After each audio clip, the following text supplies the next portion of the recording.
Hey guys, today I'm going to show you how to uninstall or remove MSI Afterburner on Windows 10. So first of all, you have to go to the start button that is here, then go to the settings icon, and then from here you have to go to apps.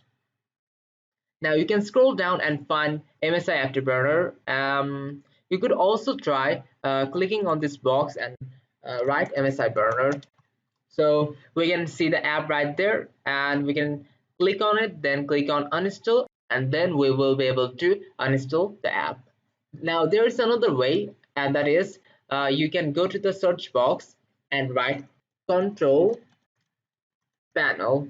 Now go to the control panel app that has shown up. Now from here you have to go to uninstall a program, and then you have to click on MSI Afterburner, then you have to click on uninstall or change. Here we can see the installation box, and we have to click on uninstall to proceed the installation. So do I want to keep my MSI Afterburner settings? I'm just going to click yes because I just want to delete every single thing that MSI Afterburner has. Really don't have any settings because I really haven't tried the app. If you have settings and you want to preserve them, then you should click no.